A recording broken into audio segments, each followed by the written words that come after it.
A segunda crítica da ecologia política à sociedade industrial é a crítica das ferramentas ou do modo de produção industrial.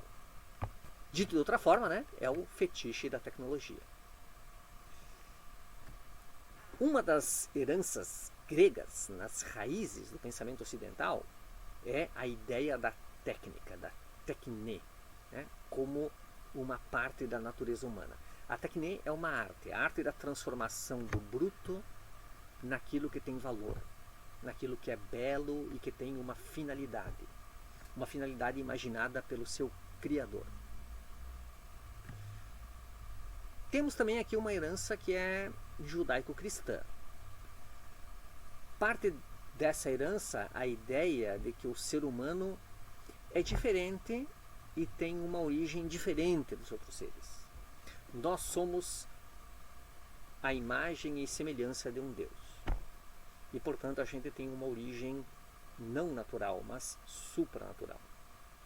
Bom, vem dessas origens reelaboradas no tempo a ideia de que a natureza é bruta e sem valor. E que o mundo humano, que é um mundo da natureza transformada pelo trabalho, é um mundo civilizado, belo e um mundo das coisas que têm valor. A ideia de que o valor surge da transformação, da dominação da natureza bruta. Percebe como essa é uma ideia antiga, para não dizer antiquada. Ela é forte, ela é profunda e é assim que o mundo ocidental pensa. A técnica, a arte de transformar o bruto, então ela é boa. A tecnologia é tudo de bom. Está na raiz do nosso pensamento. Essa transformação do bruto naquilo que tem valor, naquilo que é bom, é o que vai nos levar à superação do reino das necessidades, que é o reino da natureza, que é o reino bruto. Vocês podem fazer aí uma reinterpretação do Gênesis, e é muito pertinente. Dito de outra forma, não importa qual é o problema. A violência, a escassez, a mudança climática, o esgotamento de recursos, seja qual for o problema, nós vamos encontrar uma solução tecnológica para eles. A tecnologia vai nos salvar, como já nos salvou no passado, como sempre aconteceu. Bem, os museus eles estão cheios de exemplos das maravilhas tecnológicas inventadas por civilizações anteriores à nossa. Mas atenção, essas civilizações agora são ruínas. Na era da terceira revolução industrial, a da tecnologia da informação, se vende a ideia de que a informática, no sentido amplo, é ecologicamente boa. Afinal, menos viagens em máquinas poluentes e fedorentas vão ser necessárias, já que o trabalho pode ser feito à distância. Compras podem ser feitas à distância. E você pode consumir bens imateriais, como filmes, arte. As pessoas elas podem estar próximas, se comunicar por vídeo como esse, mesmo estando distantes. A gente pode conhecer o mundo inteiro sem sair de casa, pela National Geographic. Bom, essa visão romântica, ela convive com o seu oposto. A ideia da ciência e da técnica como algo ruim. Existe essa construção também, contrária à primeira. Afinal de contas, o ufanismo da técnica resultou no Frankenstein, resultou nas armas nucleares, resultou na poluição. A técnica resultou em cidades imundas. E resultou naquele saudosismo russoniano da vida bucólica no campo. Às vezes os ecologistas são vistos como esse segundo tipo de românticos. Os românticos do mundo natural. Aquele que é o Éden perdido. Não o mundo real, bruto das necessidades que precisam ser superadas pelo suor do trabalho de transformação. Notem como tem duas leituras contraditórias aqui. Mas notem também que não necessariamente essas visões opostas de fato se opõem. Contraditoriamente, mitologicamente, elas convivem. É possível uma construção mental em que elas se complementam. Parece então que os ecologistas eles são, afinal de contas, contra a tecnologia, por essa leitura russoniana, saudosista, romântica. E que a proposta ecologista é voltar a viver pelado no meio da mata, onde todos são felizes e tudo é sustentável. Existe essa visão romântica. Mas por trás dela existe uma crítica que é mais séria, mais profunda e mais radical. Esse mundo da terceira revolução industrial, a economia da informação, a sociedade da telemática, nas palavras do Dupuy, ela também é uma mitologia postiça. Como nós já conversamos na primeira crítica, por quê? Porque em algum lugar continuam existindo as minas, as fábricas fedorentas de computadores, de satélites, de carros, de motos, de entregadores de delivery, de navios cargueiros. De fato, nada mudou na sociedade industrial. É apenas uma reorganização do espaço e reorganização da produção. Para alguns, em alguns países ou em alguns bairros, o home office, o trabalho tecnológico, a cultura virtual, os ambientes de ar puro, as paisagens bucólicas. Para outros, em outros países, em outros bairros, o mesmo trabalho das fábricas, das minas, da estiva, da poluição sonora, aérea, hídrica, alimentar, o mesmo ambiente tóxico e as mesmas paisagens degradadas. É também, como também diz o Dupuy, uma economia da masturbação. Essa é boa.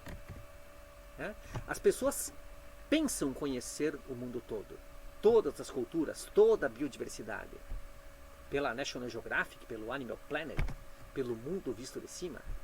As pessoas pensam que elas estão se relacionando umas com as outras, na família, no trabalho. Mas na verdade elas estão sozinhas na sala de casa. É o cocum da Matrix. O problema de fato não é a tecnologia em si, mas o que o Dupuy chama de o projeto técnico. O projeto técnico da heteronomia social. O que é esse projeto?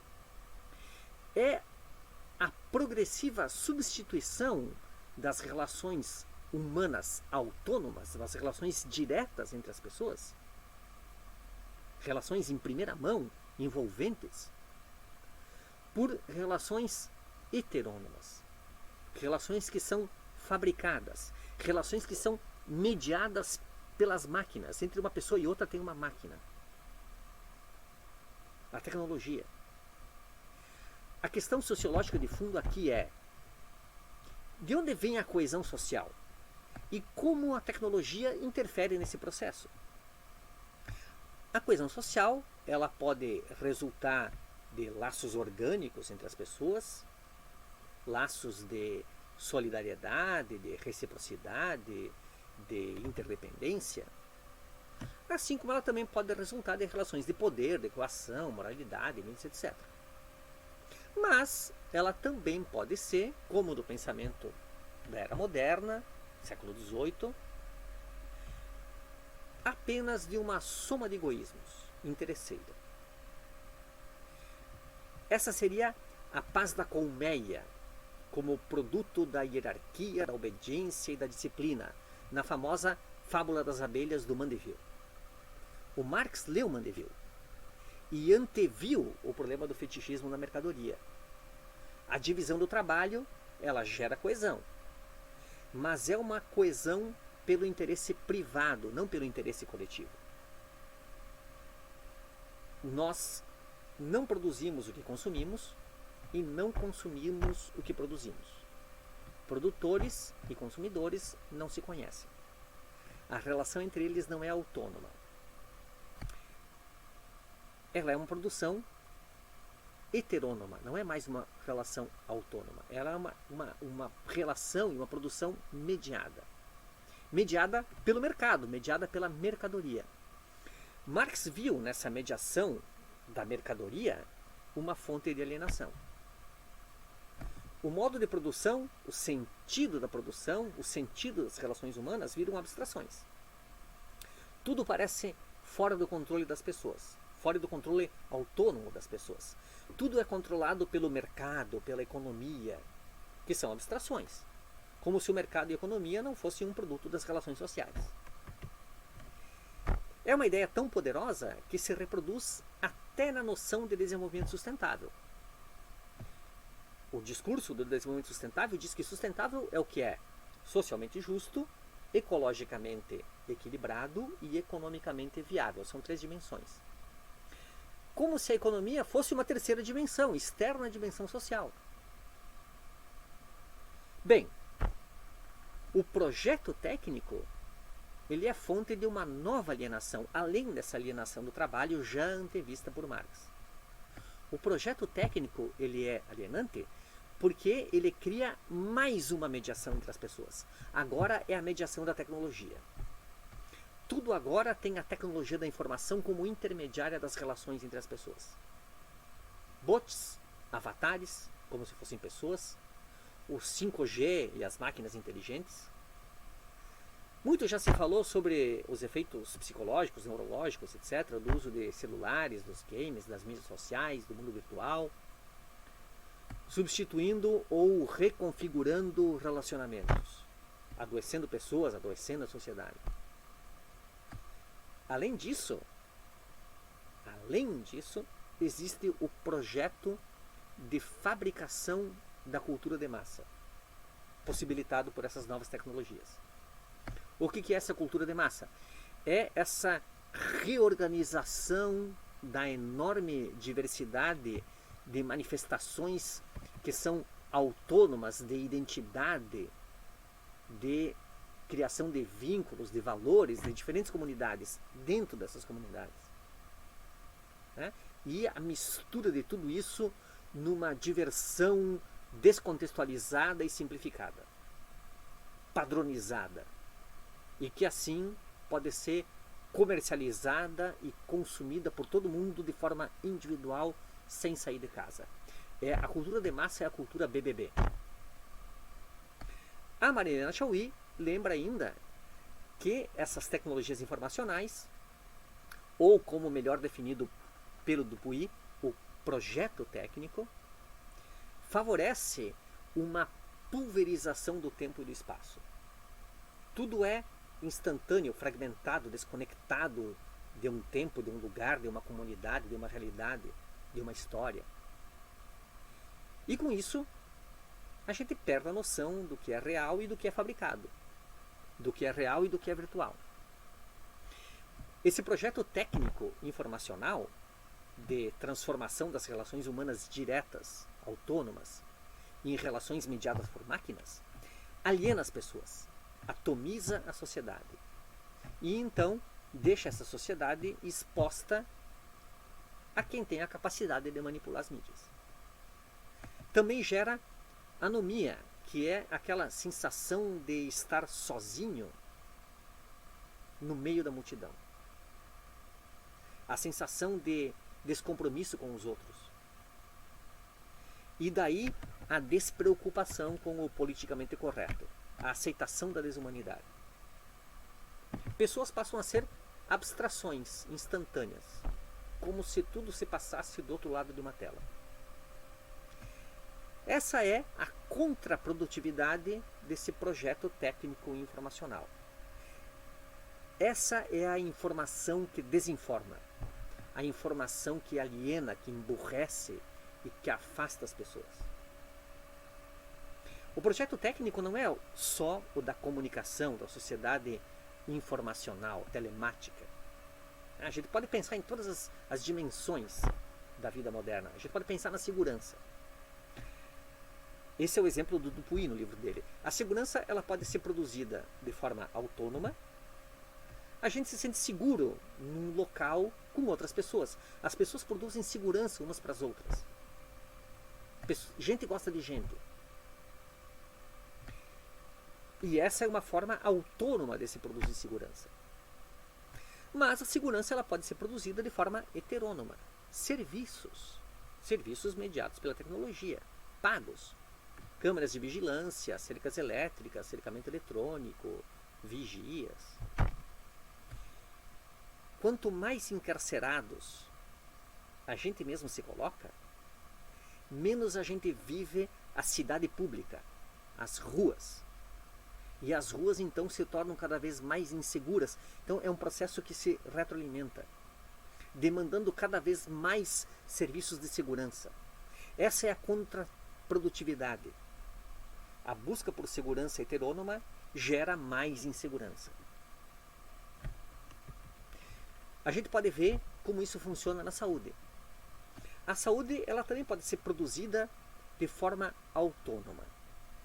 Basta viver bem num ambiente saudável, conservado, com boas pessoas, com boa natureza, com boa comida, com boa água. Ou essa mesma saúde ela pode ser produzida de forma heterônoma.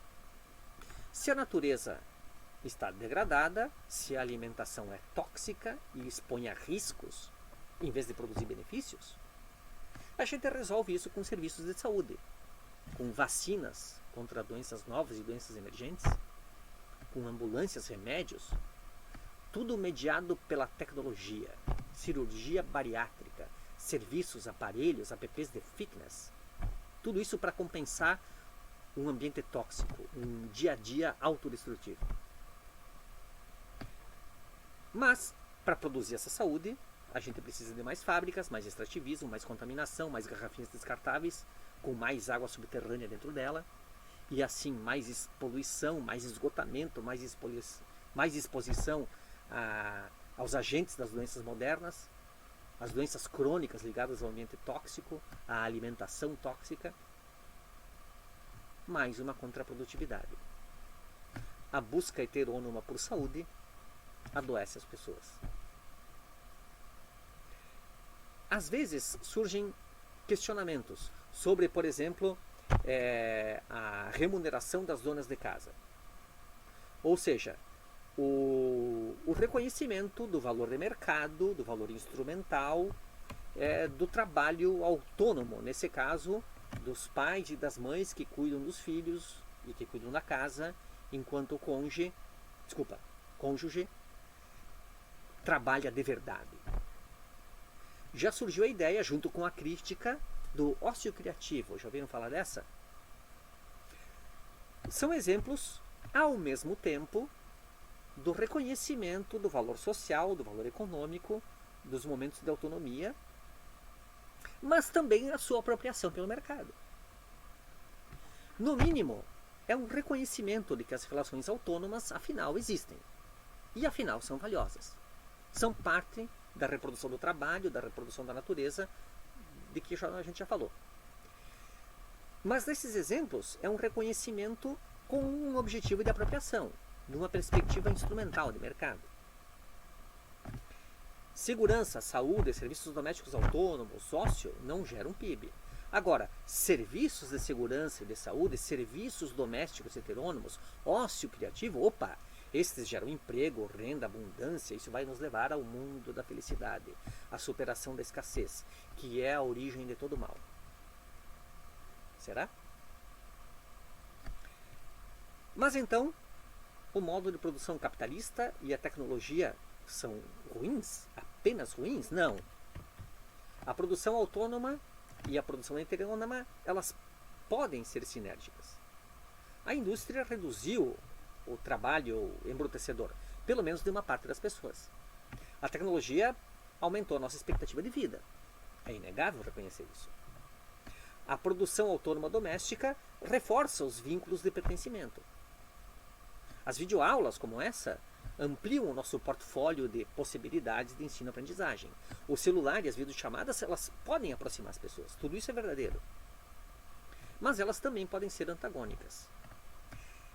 Além de certos limites críticos, a produção heterônoma reorganiza o meio físico. Esse é o problema.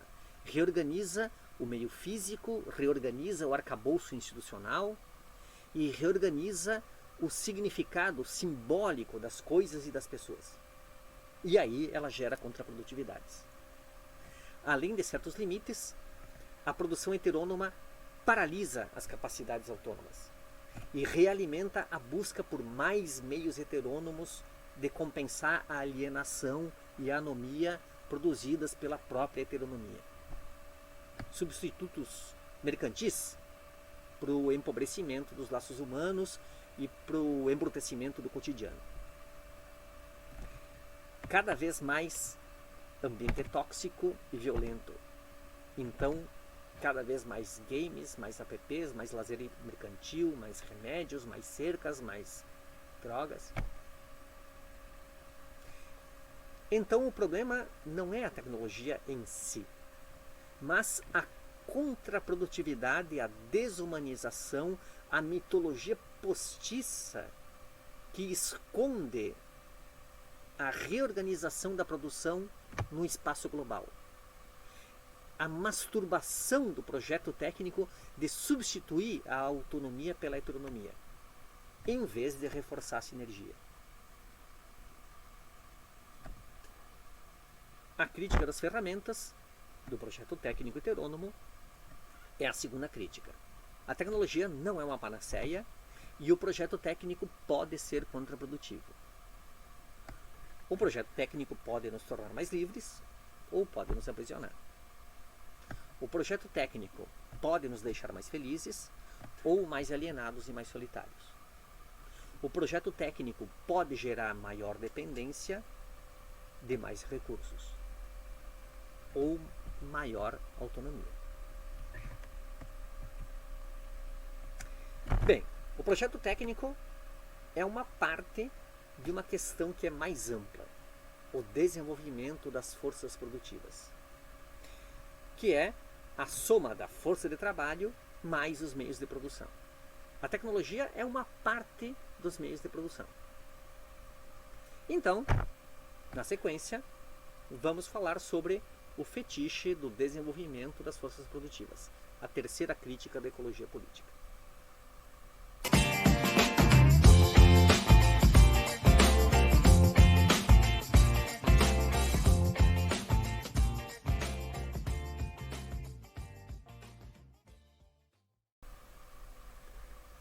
A terceira crítica da ecologia política à sociedade industrial é a crítica da economia. Ou, dito de outra forma, o fetiche do desenvolvimento das forças produtivas. Tanto a ideologia da direita quanto a da esquerda imaginam que o mal do mundo, a raiz da violência, da miséria, dos vícios, é a escassez, a necessidade.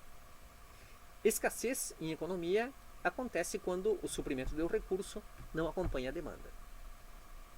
Essa escassez é a raiz da violência, da miséria e dos vícios. A gente já comentou que a solução da economia ortodoxa é aumentar o suprimento para sempre, fazer crescer a economia. Isso se consegue através do desenvolvimento das forças produtivas. A gente já viu na primeira crítica que esse crescimento é um fetiche, né? Que é impossível ter crescimento infinito. E que os espertos já sabem disso. Agora a gente vai falar da outra faceta dessas crenças ortodoxas da sociedade industrial. A crença de que, se a gente conseguir, de alguma forma, desenvolver as forças produtivas, nós nos livraremos da escassez. E então, todos os problemas da humanidade estarão resolvidos. Aqui cabe lembrar, sinteticamente, alguns conceitos. Forças produtivas é o somatório da força de trabalho mais os meios de produção. E os meios de produção são a soma dos instrumentos, que são as máquinas e a tecnologia, mais os objetos, que são os recursos naturais. Então nós temos recursos, máquinas e tecnologia, que são os meios de produção, mais a força de trabalho, e o somatório de tudo isso é o que nós estamos chamando aqui de forças produtivas. Dito de outra forma, sinteticamente, é preciso desenvolver a economia, ou seja, crescer. para gerar abundância, liberdade e felicidade. Belo raciocínio. O mundo ele se tornaria mais agradável quando ninguém mais passasse necessidades. Para isso a gente precisa emprego e renda. Pessoas com emprego e renda são felizes, livres e realizadas. Conforme o pensamento ortodoxo, lendo Dupuy, não existe liberdade na necessidade, na escassez. Nessa condição, os homens não escolhem o mal, tendo a opção do bem. Eles simplesmente não escolhem. A violência vem da escassez. Solução: desenvolver as forças produtivas. Como? Para desenvolver o trabalho, ou seja, gerar emprego e renda, a gente precisa de mais extração de matéria-prima e mais produção industrial. Até aqui é o fetiche do crescimento. Qual é a falha desse raciocínio, dessa construção? Por que desenvolver as forças produtivas para acabar com a escassez é um fetiche, é uma enganação? Por causa da natureza dos bens de consumo. Esse raciocínio assume que as pessoas consomem o que elas necessitam. Como uma vaca que para de consumir pasto quando a barriga está cheia. Mas as pessoas não são apenas bichos. Não são apenas gado. Bom, pelo menos no sentido literal, pelo menos uma parte.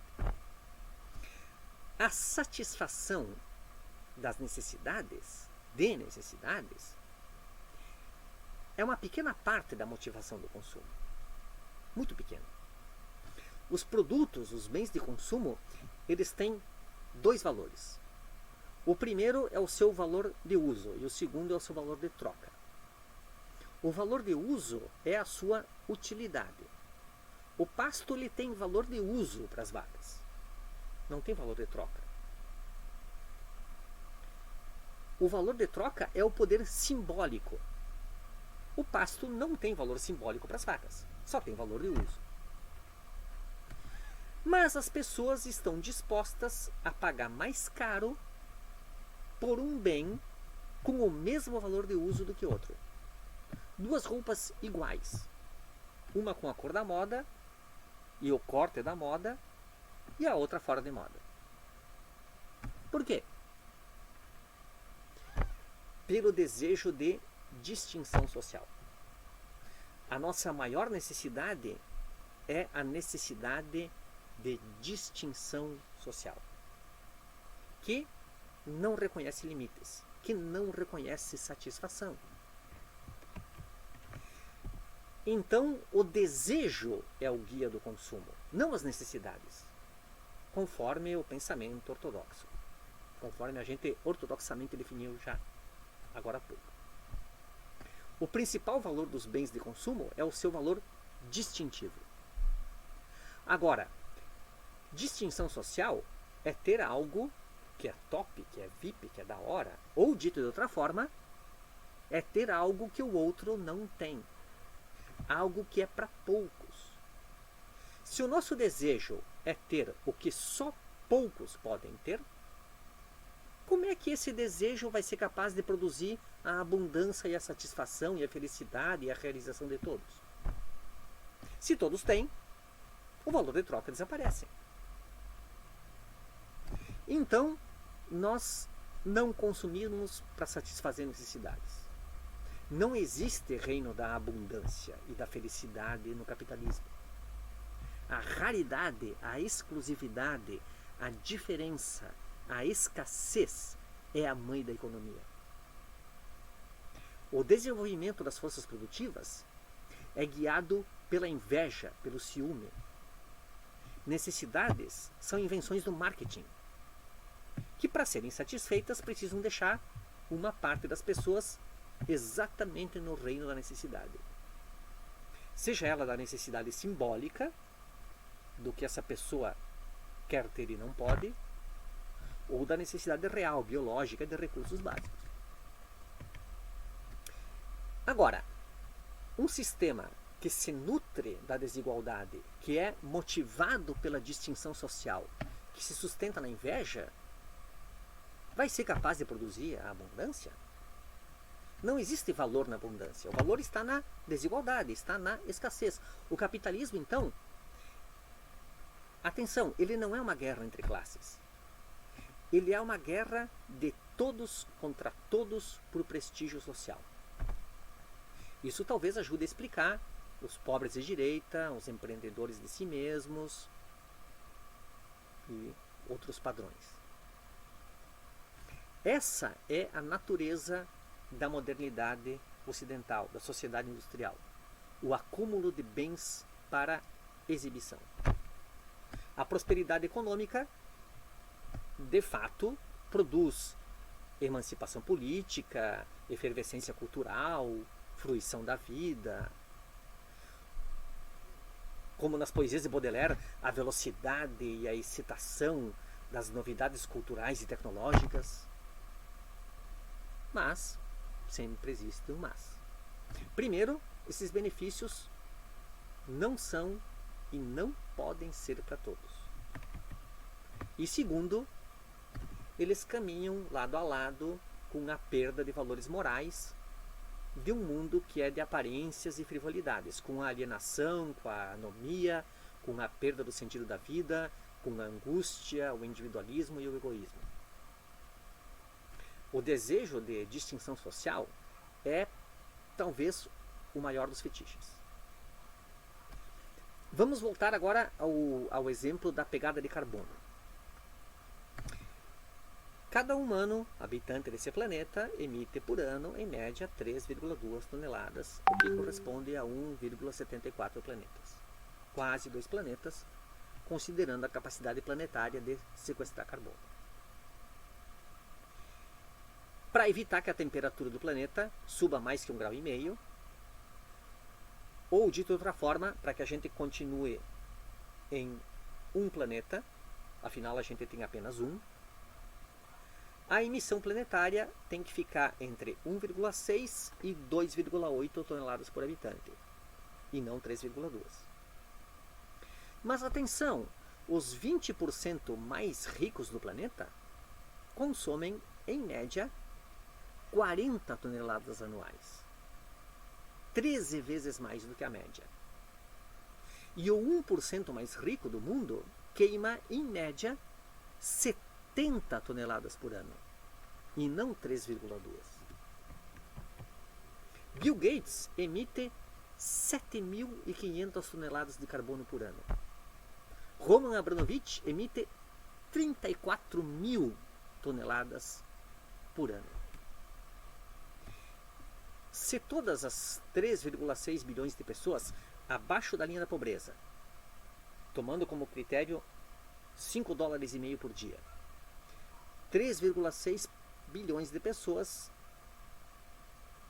têm como ganho médio menos de $5,5 per capita por dia. Se todos esses 3,6 bilhões de pessoas conseguissem subir acima da linha da pobreza, as emissões aumentariam 18%. Sem mexer no sistema. E eles não passariam mais necessidades. Por outro lado, se os 50% maiores emissores do mundo reduzissem pela metade a sua pegada de carbono, as emissões cairiam 40%. Olha só, a gente tira todo mundo da pobreza e sobe 18%. E banca isso reduzindo pela metade as emissões dos 40%, dos 50% mais ricos. E o saldo disso é positivo. Sobe 18 pela eliminação da pobreza, mas cai 40 pela redução das emissões dos mais ricos. E certamente eles não vão passar nenhuma necessidade. Mas então, por que não existe uma revolta generalizada contra os super ricos, os verdadeiros ricos? Não aqueles que se acham ricos. Por que a gente não cobra com força a redução dessa riqueza extrema, obscena? Porque a vida dos ricos é objeto de desejo, não de contestação. Essa é a natureza da sociedade industrial, ou da modernidade ocidental, ou do sistema capitalista. Ser convidado uma vez na vida pro iate do Abramovich é para muito poucos. Uma selfie no iate vai gerar muitos likes e muita inveja. E isso é muito sedutor. O que essa pessoa ganharia questionando ou se revoltando com a riqueza? Questionar e se revoltar é para quem ficou de fora do iate, para quem não foi convidado. Então, o desenvolvimento das forças produtivas não vai gerar abundância. Porque o sistema gera e se nutre da escassez. Essa é a terceira crítica. E aí, vamos para a quarta crítica, que é a crítica do Estado.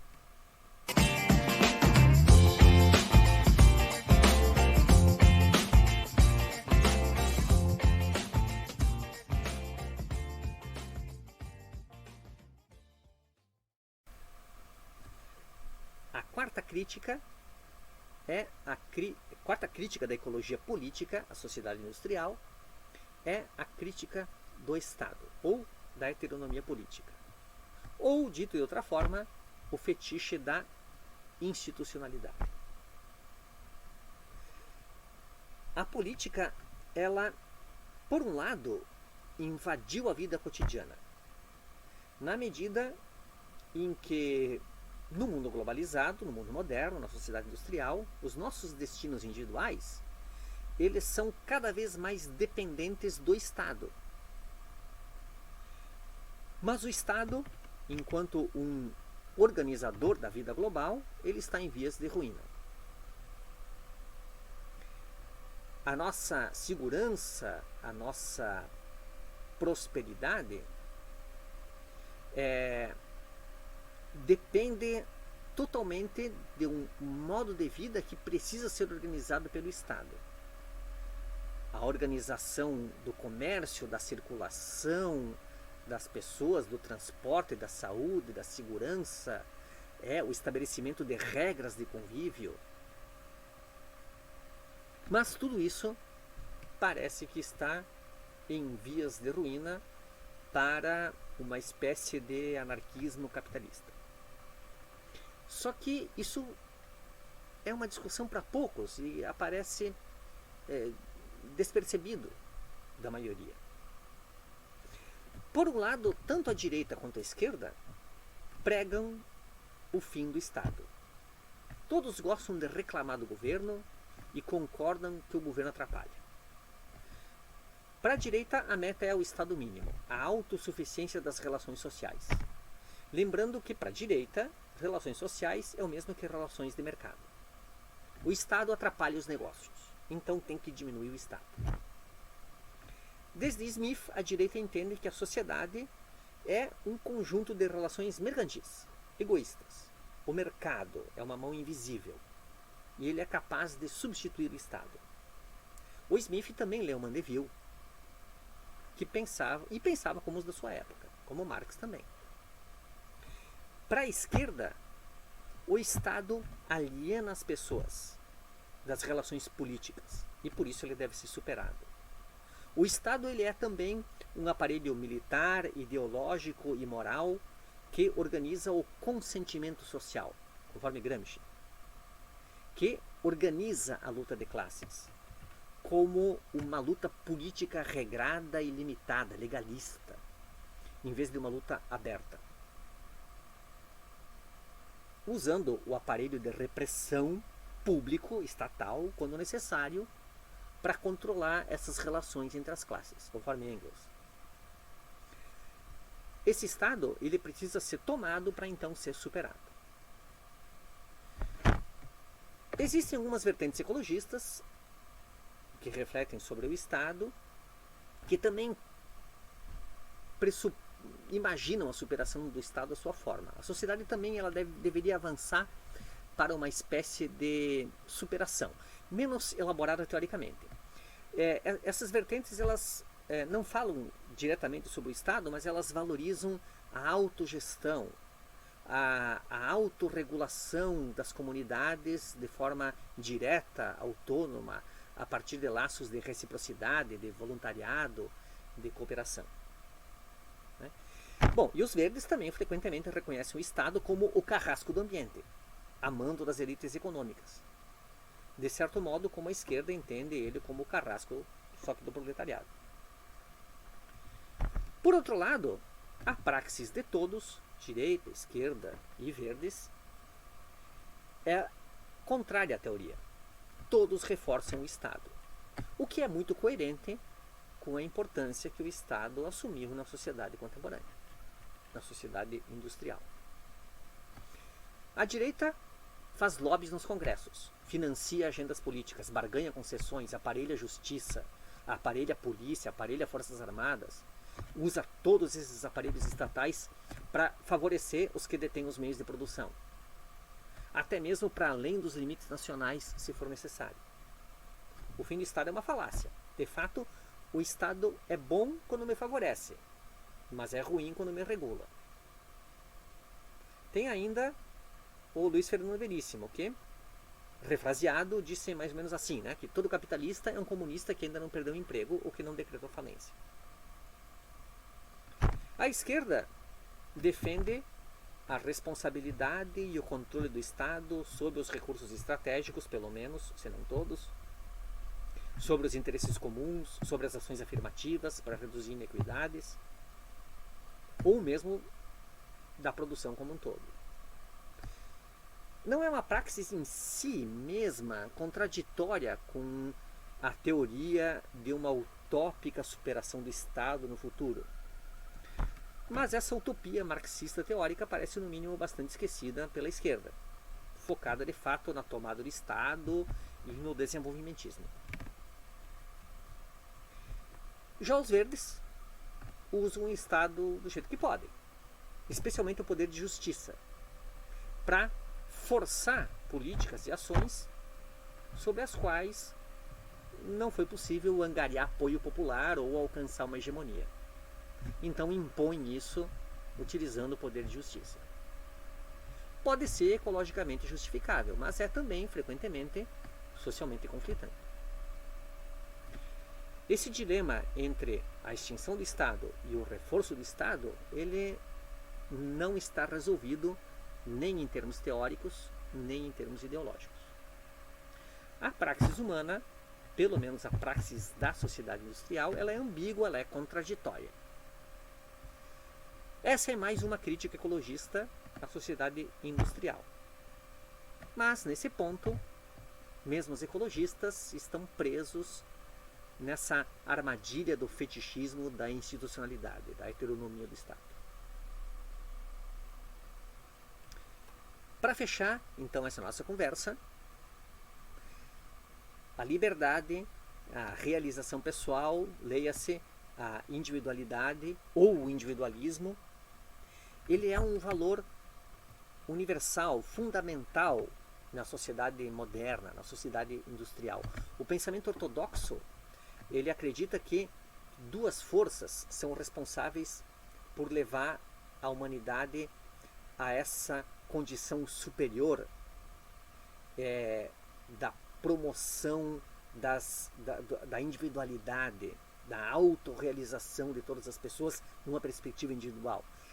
Duas forças que seriam capazes de nos levar para o reino da abundância, da felicidade, da liberdade. Né? Quais seriam essas duas forças poderosas? A tecnologia e o crescimento da economia, leia-se crescimento do consumo. Mas a crença na possibilidade do crescimento da economia é um fetiche. A crença no poder libertador da tecnologia é um fetiche. A crença que desenvolver a força de trabalho e a produção vão nos livrar das necessidades é um fetiche. A crença de que a regulação do Estado atrapalha é contraditória. Autonomia e liberdade são valores importantes, ou até fundamentais, na sociedade industrial. A questão filosófica é como situar esse desejo de liberdade humana dentro da sociedade e dentro da natureza. Sociedade eu vou deixar em aberto, mas pelo menos natureza é limite, é sujeição. Essas são as bases da sustentabilidade ecológica, inescapáveis. Sociedade também significa limites, controles, né, que são a base da coesão, da coesão social. Mas essa é uma questão filosófica que vai ficar para outras conversas. Espero que tenham se sentido provocados.